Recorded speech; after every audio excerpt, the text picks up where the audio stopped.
अस्सलाम वालेकुम friends, knowledge of the world में आप सबको खुश आमदीद। नाजरीन, नबी करीम सल्लल्लाहु अलैहि वसल्लम की एक और पेशनगोई पूरी होने जा रही है। ग़ज़वा हिंद शुरू होने जा रही है।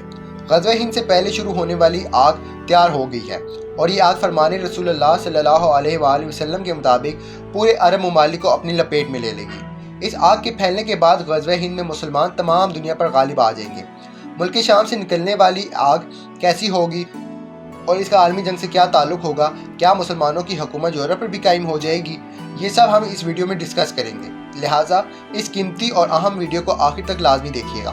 तो नाज़रीन, हज़रत इब्राहीम अलैहिस्सलाम तमाम इल्हामी मज़ाहिब के जद अमजद समझे जाते हैं। इनकी औलाद में से तीनों मज़ाहिब ने जन्म लिया, यानी यहूदियत, ईसाईयत और इस्लाम। इन तीनों मज़ाहिब में ऐसी जंग की पेशनगोई की है जो पूरी दुनिया को अपनी लपेट में ले लेगी। हर मज़हब के लोग इससे मुतासिर होंगे और ये दुनिया की आखिरी जंग होगी। हदीस रसूल में मुतअद्दिद बार इस आलमी जंग से आगाह किया गया है। एक मुकाम पर हुजूर सल्लल्लाहु अलैहि वसल्लम ने फरमाया, इस आखिरी जंग यानी ग़ज़वा हिंद से पहले मुल्क शाम से एक आग निकलेगी। मुल्क शाम से ये आग वही निकलेगी जिसके मुतालिक कहा जाता है कि ये इराक से निकलेगी और तमाम अरब ममालिक को अपनी लपेट में ले लेगी। हदीस मुबारका में एक होलनाक आग से मुराद एक तबाहकुन जंग है। आज की जंग में मिसाइल हो या बारूद, आग भड़का कर हर चीज़ को खक्सर कर देते हैं। लिहाजा अगर हम इसराइल और फ़लस्तीन की जंग देखें तो ये वही जंग है जिसका जिक्र हदीस मुबारका में मिलता है और यही वो ग़ज़वा हिंद है जिसके मुतालिक कहा गया था कि पहले शाम से एक होलनाक आग निकलेगी। नाज़रीन, अगर आप गौर करें तो इसराइल और फ़लस्तीन की जंग एक आलमी जंग बनने जा रही है, एक ऐसी जंग जो एटमी जंग बन जाएगी। इसराइल फ़लस्तीन की निहत्ती अवाम पर जुल्म सितम कर रहा है। वो एक तरफ तो सिविल आबादी, स्कूल और हॉस्पिटल पर कब्जा कर रहा है और दूसरी तरफ फ़लस्तीन को भिजवाई की इमदाद को भी रोक रहा है। होना तो ये चाहिए था कि दुनिया इसराइल की ये चेहरा देखने के बाद अक़वाम मुत्तहिदा में करारदाद पेश की जाती और फ़लस्तीन में जंग बंदी का आगाज़ किया जाता, लेकिन ऐसा कुछ नहीं हुआ। ना दुनिया की सुपर पावर ने इसराइल को ये करने से रोका और ना अक़वाम मुत्तहिदा और या इसकी सलामती कौंसिल ने इसराइल पर कोई पाबंदी लगाई। ऐसी सूरत हाल में पहले मुस्लिम ममालिक कोशिश करते रहे कि वो इसराइल को रोके। तो भी इस्लामिक ममालिक इसराइल के अगेंस्ट बोलने लगता, उसे अपने मुल्की मामलात में उलझा दिया जाता था। लेकिन नाज़रीन, दुनिया की सुपर पावर और अक़वाम मुत्तहिदा की खामोशी ये बताती है कि वो इसराइल से सिर्फ़ और सिर्फ फ़लस्तीन और मुसलमानों की तबाही चाहते हैं। तमाम इस्लामिक ममालिक भी खुल्लम खुला इस जंग में कूद पड़े हैं। इस जंग में ईरान, तुर्की, रूस, लबनान और शाम सर फहरिस्त है। रूस ने बरमला फ़लस्तीन की हिमायत करते हुए इस जंग में कदम रख दिया है। सऊदी अरब की जानिब से भी इसराइल के अगेंस्ट में बयान दिए जा रहे हैं। अगर ये इस्लामिक ममालिक इस जंग में फ़लस्तीन के साथ देते हैं और इस जंग में कूद जाते हैं तो ये जंग उसी जंग का पेश खैमा साबित होगी जिसकी हदीस नबी में जिक्र है। नाजरीन, रूस से ये जंग शुरू होगी और फिर शाम, ईरान, लबनान और दूसरे मुल्कों में फैल जाएगी और ये एक ऐसी जंग होगी जो बाद में एटॉमिक वॉर बन जाएगी।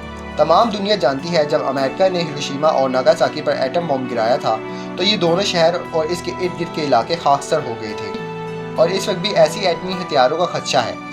इसराइल की तरफ से मुसलसल बयान जारी हो रहे हैं कि फ़लस्तीन फ़ौरन जंगबंदी कर दे वरना इन पर मिसाइल दागे जाएंगे। हमास की तरफ से भी इसराइल पर अक्सर और बेशतर रॉकेट बरसाए जा रहे हैं। रूस का कहना है कि इस जंग की आग मिडल ईस्ट से निकलकर लोगों के घरों तक पहुंचने वाली है, जो कि बराह रास्त इस जंग की तरफ इशारा है। ईरानी मिलिट्री का कहना है कि वो इसराइल के खिलाफ एक ऐसी टेक्नोलॉजी का इस्तेमाल करने जा रहे हैं जिसे देखकर तमाम दुनिया लरज़ उठेगी और हम जानते हैं ये वही ख़तरनाक टेक्नोलॉजी है जो मिसाइल की सूरत में ईरान ऑलरेडी बना चुका है और हो सकता है कि वो रूस के साथ मिलकर ये टेक्नोलॉजी इस्तेमाल करने जा रहा हो। इस वक्त अगर दुनिया की सुपर पावर एटॉमिक पावर रखती हैं तो बहुत से ऐसे इस्लामिक ममालिक हैं जो एटॉमिक पावर में इससे भी कहीं गुना आगे हैं और वो तमाम इस वक्त इसराइल के ख़िलाफ़ और फ़लस्तीन के हक़ में हैं। एटॉमिक पावर से एक ऐसा एटॉमिक वेपन होगा जो दुनिया में ऐसी तबाही और बर्बादी लाएगा जो रूस से निकलते हुए शाम और तमाम दूसरे ममालिक में फैल जाएगी और हदीस के मुताबिक इसका इख्तिताम ग़ज़वा हिंद की शक्ल में होगा। प्यारे दोस्तों, इस वक्त ग़ज़वा हिंद के हवाले से दो राय पाई जाती हैं। एक राय रखने वाले लोग कहते हैं कि ये ग़ज़वा एक एटॉमिक जंग है जो शाम से आग की सूरत में फैलेगी और ये ही असल में ग़ज़वा हिंद है, जबकि दूसरी राय रखने वाले लोग कहते हैं कि ये जंग तमाम ममालिक से होती हुई पाकिस्तान तक पहुँचेगी तो पाकिस्तान और इंडिया को भी अपनी लपेट में ले लेगी। इंडिया पाकिस्तान से अपनी सदियों पुरानी दुश्मनी की वजह से इसराइल और अमेरिका का साथ देगा और पाकिस्तान के खिलाफ लड़ेगा।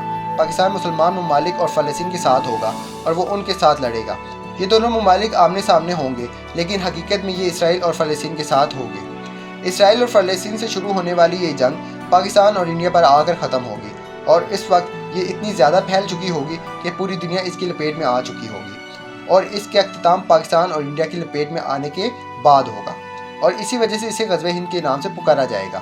تمام اسلامک ممالک اکٹھے ہو کر پاکستان کا ساتھ دیں گے اور دنیا کی سپر پاور کو شکست دیں گے۔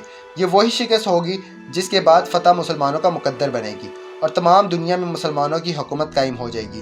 دوستو، یہ وہی غزوہ ہند ہے جس پر مسلمانوں کو امام مہدی علیہ السلام کا آنے کا انتظار ہے اور یہودیوں کو اپنے مسیحا یعنی دجال کا آنے کا۔ پاک سے دعا ہے کہ وہ مسلمانوں کو ان کی کھوئی ہوئی عزت اور وقار واپس دے دیں۔